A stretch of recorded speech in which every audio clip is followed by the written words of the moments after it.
Mona Lisa మనందరికీ తెలుసు. ఇప్పుడు తను సెలబ్రిటీ అయింది. దగ్గర దగ్గర 1.5 క్రోర్ వర్త్ అయిన ఒక చైన్ అనేది గిఫ్ట్ ఇచ్చారు బాబీ చెమ్నూర్ గారు. రీసెంట్గా కేరళ వెళ్ళింది మోనాలిసా. అయితే తను అక్కడికి వెళ్ళి ఒక షాప్ ఓపెనింగ్ చేసింది.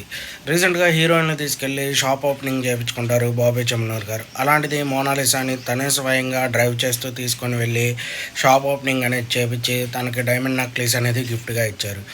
వివరాల్లోకి వెళ్తే బాబీ చెమనూరు గారి మీద రీసెంట్గా హనీ రోజ్ గారు అది వాళ్ళిద్దరి మధ్య ఇష్యూ మనందరికీ తెలిసిందే. అయితే ఇప్పుడు మోనాలిసా గారిని తీసుకెళ్ళి షాప్ ఓపెనింగ్ చేయించి అలాగే అంత పెద్ద గిఫ్ట్ ఇస్తే ప్రజెంట్ అయితే వైరల్ అవుతుంది ఆ వీడియో.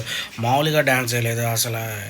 ఇప్పుడు దాకా ఆయన అలా ఎగరటం ఎవరు చూసుంటారు. మోనాలిసాని పక్కన పెట్టుకొని డ్యాన్స్ చేస్తూనే ఉన్నారు. అలాగే మోనాలిసా కూడా ఎగురుతూనే ఉంది, చాలాసేపు డ్యాన్స్ చేసింది. వాళ్ళిద్దరూ కలిసి డ్యాన్స్ చేసిన తర్వాత షాప్ ఓపెనింగ్ చేశారు. షాప్ ఓపెన్ తర్వాత తనకి ఆ డైమండ్ నెక్లెస్ అనేది ఇవ్వటం జరిగింది. ప్రజెంట్ అయితే ఇదైతే ట్రెండింగ్లో ఉంది. ఎందుకంటే మోనాలిసా వాళ్ళ ఫాదర్ ఆల్రెడీ చెప్పాడు, మా అమ్మాయిని సినిమా వాళ్ళకి కానీ వీటికి కానీ చాలా దూరంగా ఉంచుతాను, తనకి త్వరగా పెళ్లి చేసి పంపించేస్తాను అని చెప్పి. కానీ తను ఇప్పుడు షాప్ ఓపెనింగ్కి అలాగే ఏదో సినిమాలో కూడా చేస్తుంది అని చెప్పారు.